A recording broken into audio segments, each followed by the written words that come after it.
Como muchos de los escuchas saben, el editor de Tigre Pop, entre sus ocupaciones, tiene la de dar clases de diversas materias en la Facultad de Mercadotecnia en una pequeña universidad de la Colonia del Valle en la Ciudad de México. Algo curioso que nos ha contado es que los alumnos tienen con frecuencia tres preguntas esenciales. 1. ¿Tiene sentido de verdad estudiar esta carrera y obtener el título?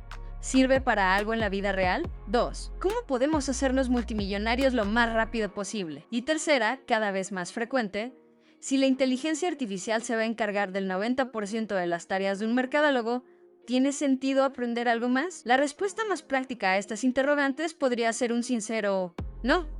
En definitiva, no. Nada tiene sentido realmente y en realidad nada importa, todos vamos a morir. Así que podríamos comenzar por prenderle fuego a este autobús y conducir hasta el acantilado. Pero sin duda, esa respuesta puede ser demasiado negativa para una generación que busca tener siempre mensajes positivos, tan positivos como un especial de Navidad de Snoopy.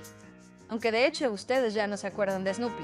Bueno, vamos a pensar en que sea tan positiva como un episodio de Navidad de Paw Patrol. Así que a continuación daremos una gran respuesta a esa valiosa pregunta, valiéndonos de lo poco que aún podemos hacer como seres humanos. Preguntarnos entre nosotros. Así es, salir a la calle a preguntar a otros seres humanos. Entre las mejores respuestas que pudimos encontrar en algunas aulas y lugares cercanos a los billares de la Colonia del Valle, descubrimos una que nos pareció muy acertada. Lo que pueden hacer los alumnos de Mercadotecnia para sobrevivir en un mundo laboral que será completa y absolutamente dependiente de la inteligencia artificial es entender la mente humana y predecir sus reacciones emocionales mejor de lo que las máquinas podrán hacerlo. Y esto es un paradigma tecnológico muy interesante. Al día de hoy, la inteligencia artificial no puede predecir el error y la emocionalidad humana, porque no logra comprender nuestra infinita irracionalidad y el hecho de que nuestras acciones, aunque no queramos aceptarlo, son en su mayoría respuestas emocionales, tremendamente ilógicas y carentes de sentido. Dime si tengo razón. ¿Qué ciencia puede ayudarnos con este concepto de be more human than human? Como una microventaja competitiva contra las máquinas que ya lograron su rebelión corporativa, ¿qué podríamos hacer para entendernos mejor? Don Caliberto, el portero del edificio donde se encuentra esta revista, opina. La única cosa que se me viene a la mente en ese aspecto, carnal, es acá el behavioral economics que le llaman. Behavioral Economics. La definición básica de Behavioral Economics o economía del comportamiento es un campo interdisciplinario que combina la economía, la psicología y las ciencias neuronales para estudiar cómo las personas toman decisiones económicas y financieras en la vida real, considerando factores como la cognición, las emociones y el contexto social. Esto puede ser aplicado en diversos estudios mercadológicos y con fines de entender la conducta de los consumidores. Al mismo tiempo, puede ayudar a inducir conductas en dichos consumidores. La definición es clara y nos hace querer explorar muchísimo más la mente humana. Después de una muy cruda y detallada búsqueda, en el fondo de una cantina irlandesa de la Colonia Condesa, nos encontramos con una experta en Behavioral Economics, dispuesta a explicarnos esta materia al detalle. La psicóloga de profesión y banquera por elección, a quien llamaremos Vanessa P., de quien infelizmente por restricciones de su lugar de trabajo no puede darnos más detalles de su actividad profesional. Ella nos dio un gran panorama de cómo comenzar a entender y a usar el Behavioral Economics Concept para nuestros fines mercadológicos. A continuación, un fragmento de esa plática.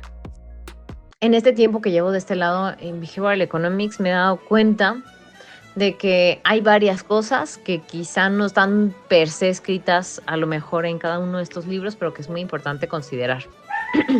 La primera es, realmente en Behavioral Economics, más allá de la teoría de lo que hacemos y lo que está intentando hacer en otros ámbitos, es tratar de usar el método científico para estudiar cualquier problema. Yo no sé si te has dado cuenta a lo mejor con tus alumnos o en algunos ámbitos que lo que sucede es que normalmente tenemos una problemática. ¿Qué es lo que hacemos? ¿No? O sea, naturalmente saltamos a la solución porque los tiempos apremian, pero entonces todo lo que hay detrás como del análisis, hipótesis, objetivos, eso se pierde. Entonces, es por eso que es tan importante utilizar el método científico, ¿no? O sea, para bajar todos estos, o sea, y no solamente los objetivos comunes, sino ahora se convierten a través de objetivos comportamentales, ¿no? Esto quiere decir qué comportamiento al final de nuestra intervención o lo que sea que hagamos, queremos que haga el cliente, ¿no? Porque muchas veces se crean objetivos que no son medibles, ¿no? O sea, por ejemplo, vamos a mejorar la salud financiera de los clientes, ¿no? Y cuando le dices, oye, ¿cómo vas a mejorar o cómo vas a medir eso? Es como, no sé.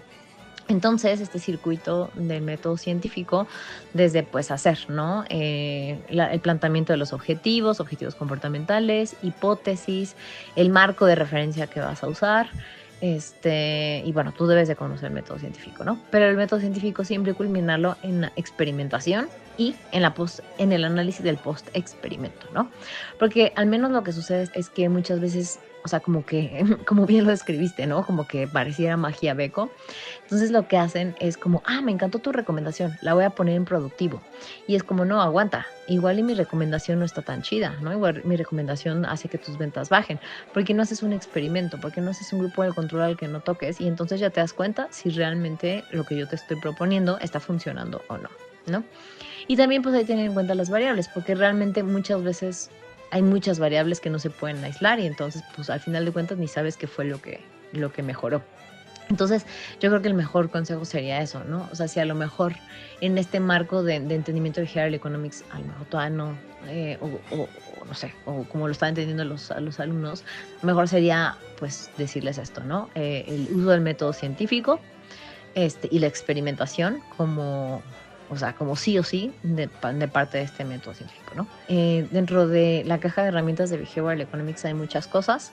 La más sencilla, y lo pongo entre comillas, es entender los sesgos, ¿no?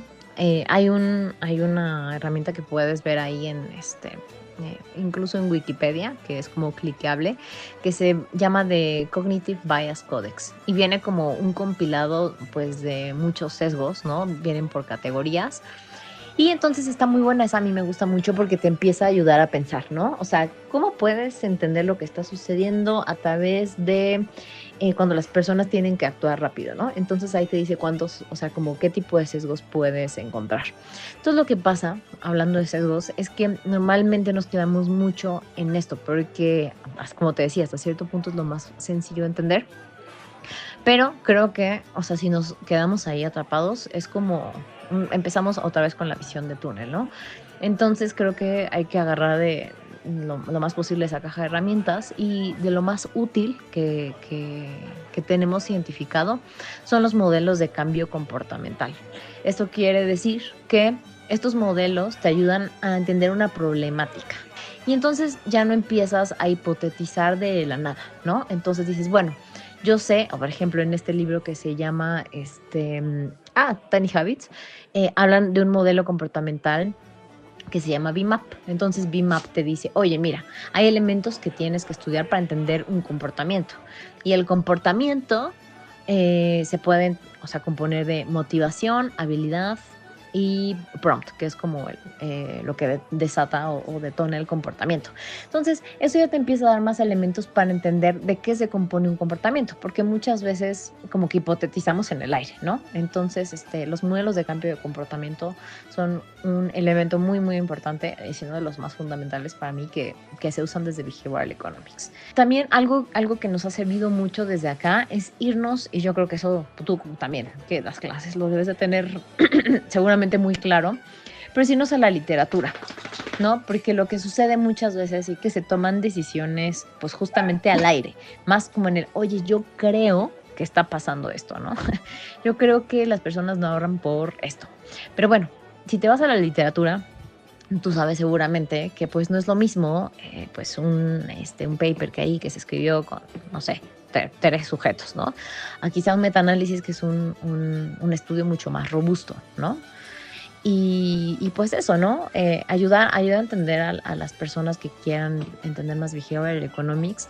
Lo importante que es partir de la data, ¿no? Porque muchas veces pues empezamos a hacer suposiciones, que muchas veces nos vamos a la data y nos vemos que nuestras suposiciones pues eran eso, simplemente una creencia nuestra, pero que no estaba fundamentada en data, ¿no? Entonces, data everywhere, ¿no? Data al inicio, antes de estudiar un fenómeno, como para saber qué es lo que los clientes están haciendo a través de los números, y luego en la experimentación, cómo le fue a ese experimento, o sea, movimos ese comportamiento que queríamos hacer, sí, no, y por qué sucedió esto, ¿no? Y ya.